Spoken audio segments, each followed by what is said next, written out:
Welcome once again to The Sage. Thank you, as usual, for being with us. We journey together. This show would have no basis without you, our loyal audience. We thank you. For the next few weeks, we focus on something that I call a national emergency. In all my years in this country, I have never seen it as bad as this. I am, of course, talking about the recent unprecedented inflation in this country. Tragically, perhaps worse when it comes to food. The food we need to eat to live. The prices in the shops, in the markets are unbelievable. And this, just within a short period of time. I'm not talking about years.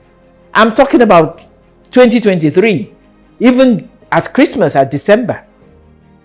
In a previous episode, we actually took the time to tell you the price increase between June 2023 and today, 2024. It is unimaginable. People are not eating. A large proportion of families in this country can no longer put food on their table. We used to think the cheapest food of all was garri. So many families cannot afford even garri in their homes. For me, I find it heartbreaking. How are people eating? I find it difficult to put food on my table. And yet, I count myself upper middle class, who have benefited from an education, worked abroad, have a pension. And yet, when I go to the shops, I can hardly believe it. It is a national emergency. We discussed the various factors in a few programs ago that are contributing and continue to contribute to this emergency. We have called on government to do something. Our people are in stupor. They are in disbelief. They don't even know where to begin. But I call on all good-will citizens out there. Let us not take the silence of our majority that is suffering as acceptance. It is not acceptance and should never be. Our leadership, goodwill people everywhere need to come and find a solution. Our government, in my opinion, needs to put palliatives actually out there, because there's so many families, hardworking families, who are no longer able to eat. For us on The Sage, we don't just believe in talk. We find a way in which we can contribute towards alleviating the suffering. And in line with that, our philosophy of action, creating the change that we need. We have decided to focus on an element in which we think we can perhaps effectively impact. And that is calling on families. Please, let's not fold our hands and die. Let us look inwards and think more innovatively. It's a fight for survival. About how do we put food on our table? Food on the table for our children, for our families. We will never be able to put everything, but we can do something. There's always room to do something. And so in line with that, the next few episodes of The Sage we'll look at the way families can do something to increase what is available on their table. When I grew up, in our culture, every mother, every family actually grew something. Vegetables came largely from your backyard. In many of our villages, I believe it continues to be the case. But what we're saying is that in every place you are, whether it is village or an urban congested town, whether it's in an apartment or in a big compound, you can put some food on your table. You can grow vegetables to supplement your family budget. In this particular episode, we're going to look at the concept of fish farming.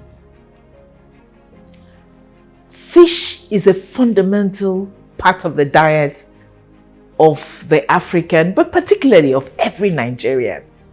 Fish in all its forms. You cannot cook soup without fish now.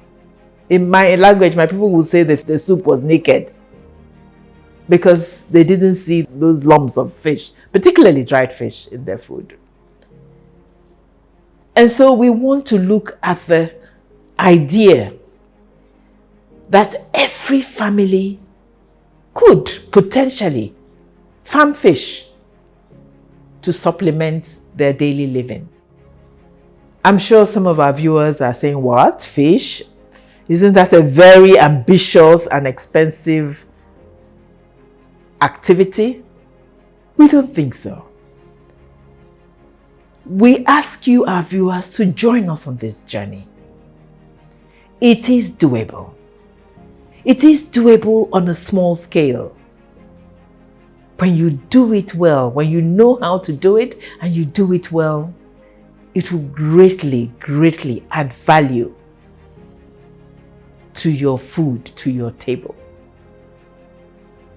And to discuss this amazing concept of family fish farming, I have some of my wonderful young experts mobilized to discuss candidly with you.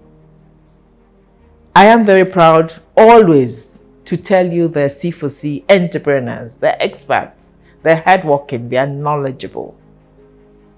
And they are sharing in the spirit of nation building, in the spirit of caring for one another, candidly all their trade secrets with you.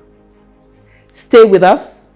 When we come back, I will introduce you to our amazing guests. See you.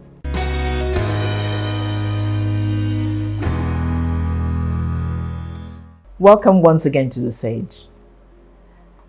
I promise you, you're going to have a great time. There's so much to learn. There's so much to listen to and process from the amazing young people we've brought to you on this set. It's a real privilege to have them. And so enjoy. Let's make the most of it. Today with me on set, let me start on my left, is Mr. Eric James Ochibo. Eric is, I don't know how many times you've been on this set, but he's one of our most valued assets, has talked to us many, many times on The Sage. We're very proud of him. He's an expert on fish farming. He's, as I declare very proudly, he's a C4C entrepreneur. Indeed, part of the first set that we ever supported, and we're so proud of him. He has continued to grow in so many ways, but it was fish farming with which we began, and he has candidly accepted to share his expertise on this set because there's an urgent need for it in this country at this time. Eric is the CEO of St. James Pond. Yeah. And next to Eric is a beautiful lady, also very proudly a C4C entrepreneur. Mary Oteku is the CEO of Ennis Fish House. While Eric farms fish, Mary processes fish. And so we thought it complemented, because both skills are so important to putting fish as additional food or a main food on the table. So, Mary, thank you so much for being with us. You're very welcome to The Sage. Thank you very much, Mom. So, great. Let's have fun. Let me say again to my audience that they are here. They're business people. And we're usually very proud of the fact that our fellows are business people. But we are in a food emergency. And so they are here. They're not afraid of competition. They are here to candidly share and tell you what you can do, learning from what they do. And so I'm going to start the ball rolling by turning and asking both of them, what is fish farming? And I mean, let's start from there. You know, Eric, you start. When we say fish farming, what is it? Do we go and grow fish in the ground? Not necessarily. Farming is a universal concept. There's no part of the world where people don't farm. In fact, agriculturists will say farming is as old as man itself, because that's the first profession every man in his first existence participated in or engaged in. Then after that came hunting and other professions came along. So farming is simply defined as production of food or livestock. You know, it's a deliberate act to produce food or livestock, because sometimes these things grow on their own, or they can also produce on their own. But when we say farming, it's now a deliberate act to grow fish or to grow food or to grow anything you feel like growing. But for the purpose of this conversation, we'll be looking at fish growing, perhaps another term for fish farming. We can say fish growing. And it doesn't grow on the ground, neither does it grow on the tree. So fish, they grow in water. You know, they grow in water, and they are actually very happy animals to grow. You know, really, fish happy? They're very happy animals to grow, and they hardly fall sick.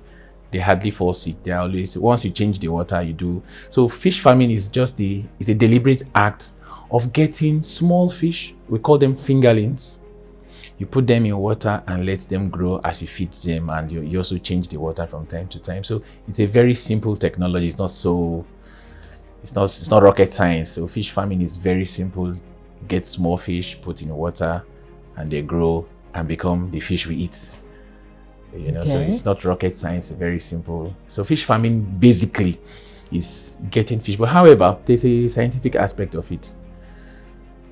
Before it gets to the fingerling, I don't know if I'm beginning to go into details too much. Yeah, what is a fingerling? Okay. Many of us are ignorant about these things, you know? Okay, so fingerlings are they are the baby fish.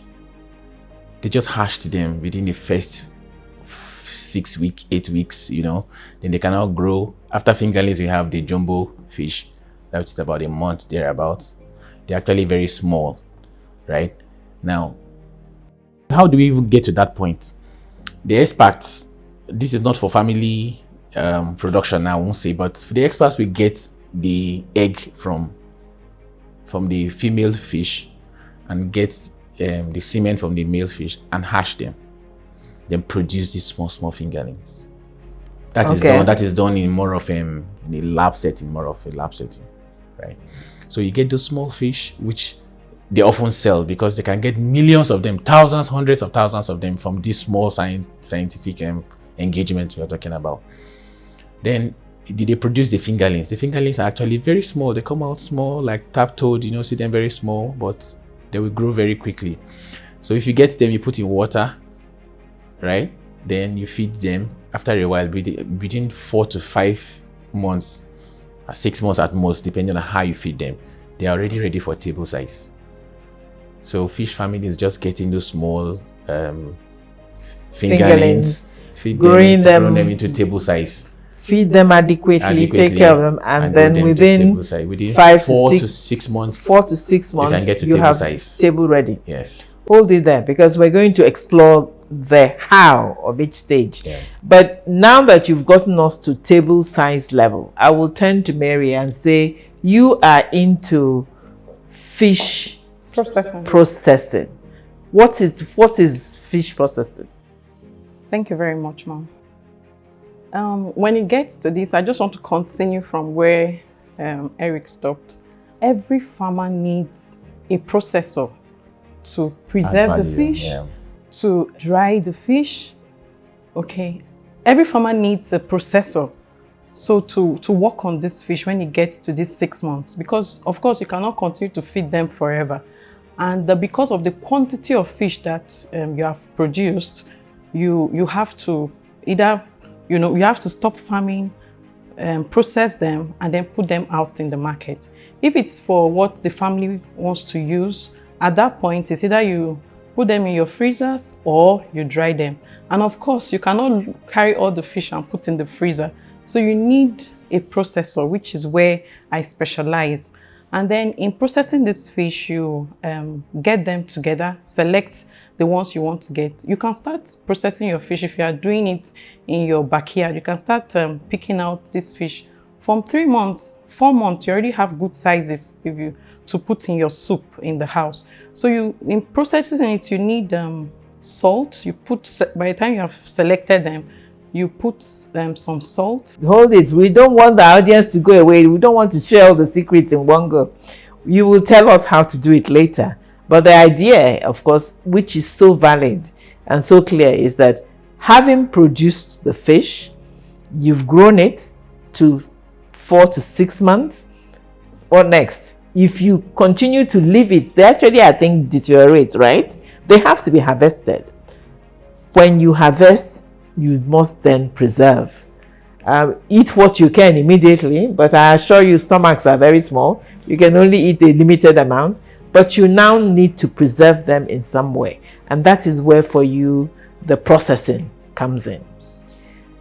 First of all, although the case we are making to our audience for this particular show is the fact that while both of you are commercial and you produce or process commercial quantities, we're saying that actually, because it is such a regular part of the family diet for almost every Nigerian, we need to look inwards and see how every family could perhaps produce at least a certain quantity that will supplement their table. And so that is why we're addressing this. But before we go into that, let me turn around and say, why, what is the demand? What is the rationale for even growing fish and for even processing it and preserving? Thank you very much, Ma. Fish production, or fish itself, it's very, like you said already, it's very important to us in Africa, especially Nigeria. There is no tribe in Nigeria that doesn't eat fish. That is not part of our delicacies in Nigeria. Fish, it's also very important because it's one of the healthiest protein you can get. I've not seen any doctor tell anybody don't eat fish because it will. I hear they say don't eat meat. They say don't eat meat, but I've never heard don't eat fish. So fish is very, very healthy. So let's arrive at that point first. It's very, very healthy. Then we are over 200 million Nigerians in this country. Yeah. And if every Nigerian eats fish, then fish is in trouble. Because every Nigerian will want to have a pinch, want to have a bite for health reasons. The other things, the other industrial function usage of fish. They have fish oil, they can extract the oils and do a lot of things with it. The scales, they can do processing and do a lot of things with it. But we're just talking about, for the purpose of this conversation, which is about putting fish on the table for every Nigerian family. So today, Nigeria is producing barely 1.2 million metric tons of fish. The consumption of fish in Nigeria has continued to grow from 4, 5, 6, and almost 7 million metric tons per annum. So that leaves us a gap a huge gap of about 4 to 5 million metric tons, which is currently being met by smuggling or importation. Is it being met? We can't afford Yes, it. not really that we are meeting it, but that consumption gap is being met, or we're trying to feed it with smuggling, which is really happening, and importation as well. Now, we have a lot of issues with importation. We'll get to importation itself because number one is killing our economy. It's creating jobs for people out there while we are here just consuming it, and creating unemployment for us here. So when you address issues with importation, majority of the time, people don't have jobs here. Let me also say that with the current devaluation of the naira, importation must be importing very expensive Very fish. expensive. And that is why right now, because of the high demand we have, the cost of fish in the market is also very high. If you go to the market, you want to buy fish, that is so expensive. A kilo of fish will go for over 1,000 naira to 2,000 naira. 1.5 kilo of fish is about 7,000 naira. So one kilo, yes, yeah, 1 kilo goes for about 2.5, 2.7 in the market, as compared to other proteinous meal meat options in the market. Yes, that is 5,000, 6,000 per kilo. So for this reason, because of the gap in production, the price is going up. I think both of you are making points that are very important and hidden, which I want to highlight. One is that there has been a huge rise in per kilo cost of fish. Probably last year, do you have an idea how much a kilo of fish was costing? Yes, 1,000 naira or 1,200 naira. So what you're now saying, over 100% increase in 1 year. Yeah. And yet, hidden within that statement is also the fact that though it has increased by 100% to approximately 2,500 per kilo, it is still far cheaper than a kilo of chicken or a kilo of meat. Yes. So that there couldn't be a stronger justification for this exploration, for this discussion we're having, that this might be something families need to explore. Yeah. As a way of putting important protein on their table. And also a protein that is so culturally us. We all eat fish. And it's also very healthy. And our children will need a lot of this protein to grow well. So it is not just about eating food now, but it's also about safeguarding our future, the future of our generation. Because if you don't have enough protein growing up, the medical experts will tell us that it has effects on the food potential of the child. So for every family, it is very important that we try to make our own effort to see how we can bridge this gap, this huge gap, because it will never be met until we begin to produce internally, until we begin to produce as families, until we begin to make our little efforts. Like they say, a drop of water will make an ocean. If everybody can make small little efforts, we will get to a point where this gap will be bridged to a very large extent, and the price of fish on its own will begin to come down and becomes affordable for everybody. This is what we citizens can do to bridge this gap, because it's not necessarily all the time wait for government, and only God knows how long we're going to wait if you're going to wait for government. So if every family is able to produce just a little, and everybody produces just a little, and the beautiful thing about fish farming, it doesn't require so much space. It's not like crop production where you need a whole lot of land to produce a bag of rice. No, you just need a small space. Your backyard is possible to do these things. But before we get to the how, it is very important to establish that there is a gap in production. And for those who want to go commercial, there is a gap in production to meet. In fact, for those of us who produce commercial, before it's harvest time, when it's 2 months, 3 months, buyers are already walking around your farm and looking and saying, Alpha, is it going to be ready? How soon? How soon? Since I've been producing fish, I have never carried my fish to the market. Buyers meet me on the farm. They meet me on the farm because the demand is high. If you go to the market, as you're coming to the gate, you have your bag of fish.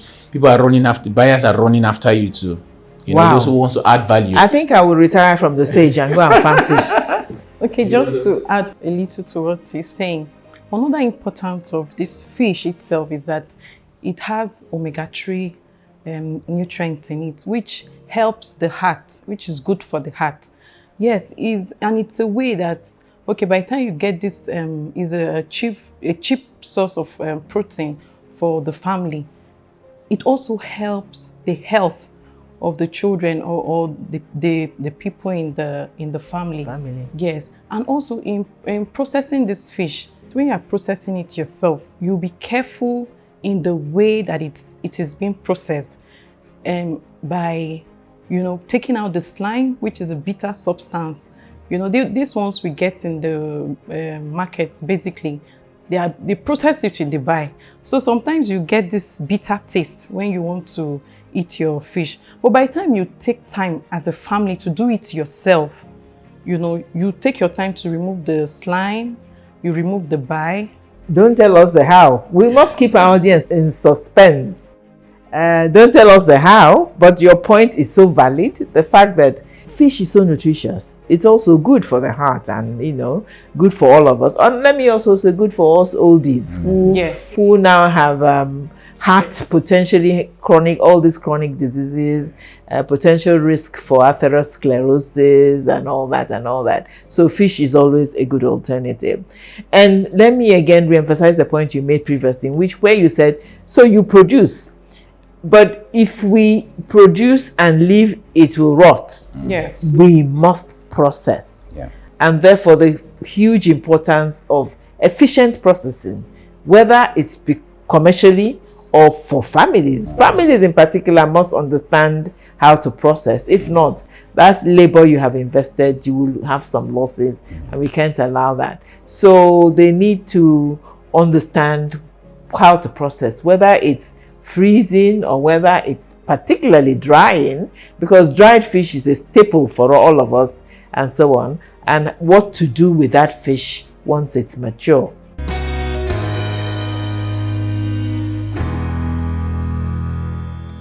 And so I have stopped my guests at this point. They have clearly established the fact that we now understand what it is to produce fish, to farm fish. I think we have also established the importance of processing. You farm, you harvest, but if you don't process, you lose. But we've also, again, I think, agreed on the fact that it's such an important source of food for us as a people that we need to know how to do it. We need to continue to do it. We've established the fact that the demand out there is so large and is, in fact, getting worse and worse.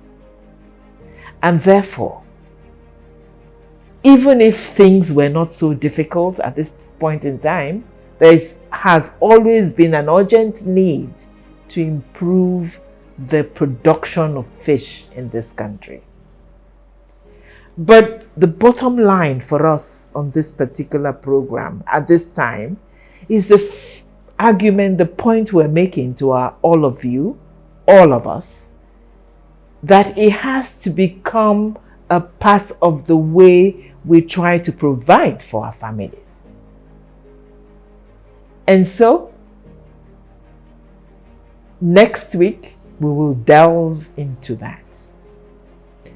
Because no matter how strong our arguments about demand, about what it is all about processing them, we need to empower you, our audience, to actually know how to do it.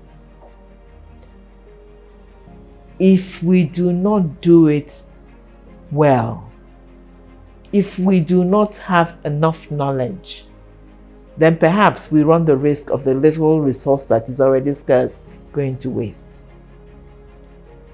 So, join us next week.